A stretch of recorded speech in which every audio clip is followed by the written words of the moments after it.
It's a beautiful day outside. You're walking by a shallow pond with your expensive new Nikes on, and you notice a child drowning. You do a quick cost benefit analysis and conclude, these shoes are definitely more worth saving. So you look the other way just quickly enough to convince yourself that maybe you didn't just see that. For good measure, you go about the rest of your day being polite to everyone. You get to keep your nice shoes, and you tell yourself what a lovely day it has been. Money buys happiness when you give. Now, that story might seem a little far-fetched, but the truth is we're all guilty of this on some level, and I hope by the end of this speech to convince you of that. It may have been an analogy, but it was far from an exaggeration. We all can and should give more time and money to credible charities for the most underprivileged people on the planet. Today I'll be going over three main points. First, the harms of not giving enough or at all. Next, I'll talk about some of the barriers that keep us from giving. And lastly, I'll suggest some solutions. Interspersed throughout this speech are several facts at the bottom of the screen that I think you may find surprising, and hopefully they may move you to action. Whether it's with time or money, our donations make a significant impact, not only in the lives of others, but in our own lives as well. Contrary to our natural intuitions, pro-social spending actually promotes more happiness than personal spending. This is according to research published by several scholars at Harvard. Oftentimes, the reason we get the equation between money and happiness wrong is because we reliably misjudge the things we can spend on that would actually make us happy. Uncharitable spending essentially leads to our own peril. To put it in more practical terms, imagine you're walking by a burning building and after hearing someone screaming inside, you rush in, break the door down, and pull a child out of the building. Can you imagine how heroic you would feel? And the profound happiness the memory of saving that life would give you? Now, multiply that by saving many lives over the course of several months or even years. Pollution is just one of many things our money and time could be spent on to help ourselves and others. We know that the consequences of pollution is a global issue.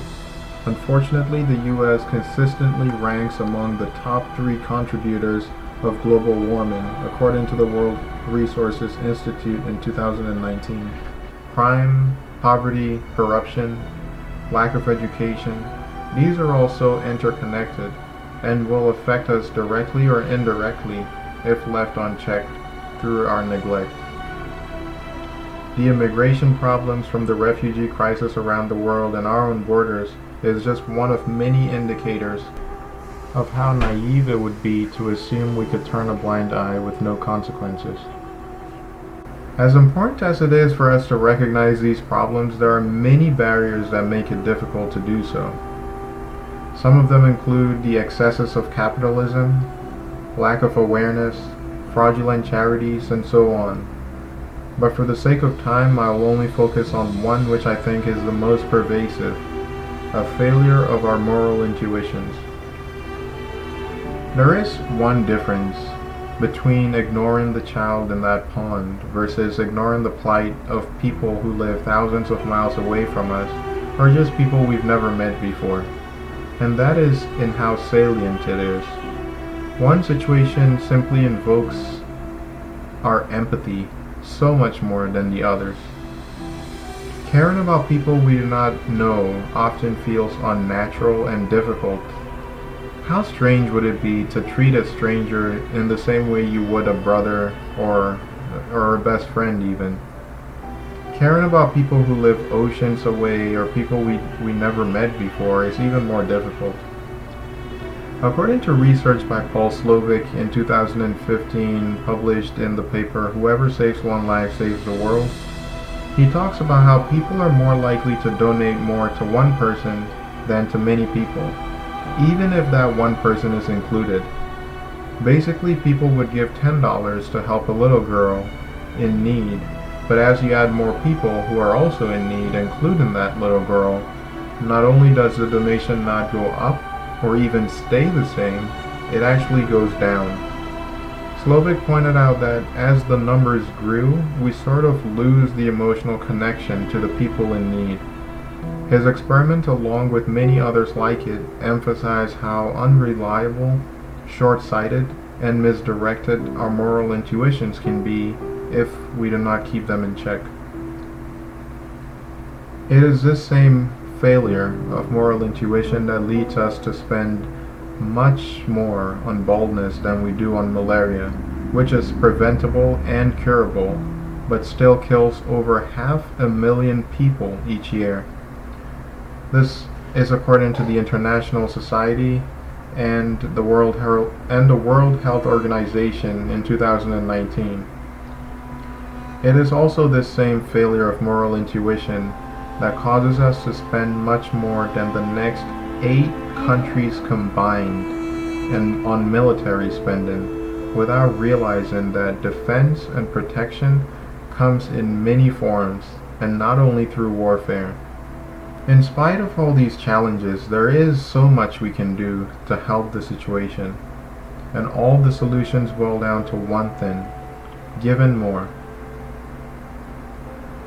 For the majority of people in the developed world, giving up to 10% of our income is the minimum contribution we can make. That would require little to no sacrifice, according to a study done by McCaskill and Company in their research entitled "Giving Isn't Demanding." Considering that even if you make the minimum wage in California, which is about $24,000 a year, you're among the richest 2% of the world's population. Now, I know most of us feel anything but rich and lucky, and granted, our income is proportional to our cost of living. But what that also means is that every dollar given to the poorest people in the world is exponentially more valuable to them than it would ever be to us. A look at this graph of the historical GDP says it all. As you can see, most of our history was spent under very little growth. Thanks to the Industrial Revolution, we are very lucky to be surrounded by all kinds of opportunities, but many millions of people are not so lucky. This isn't a zero-sum game. We can all grow together without leaving others behind, and as I mentioned before, we all benefit from it as well. We have an unprecedented opportunity to make a significant difference in the lives of so many people around the world. We've had our Industrial Revolution, and as William McCaskill put it, we now need an ethical revolution. Here are a few things we can do to make a difference. Give monthly donations. It automates our charity in a way that is resistant to the fluctuations of our emotional tendencies. We can't afford to just sit around waiting until we feel particularly generous to give. Giving a few dollars won't hurt you any more than your Netflix subscription or your daily coffee purchase, and it is a much bigger positive in your own life. Automating the process also helps avoid overwhelming ourselves by giving too much too soon and stopping, instead of giving a little but over a longer period of time.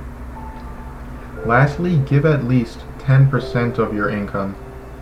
Now I know 10% is not what you had in mind when I said to give a little bit over a long period of time, but the evidence shows that we are capable of giving significantly more than most of us can imagine while still being happier for it.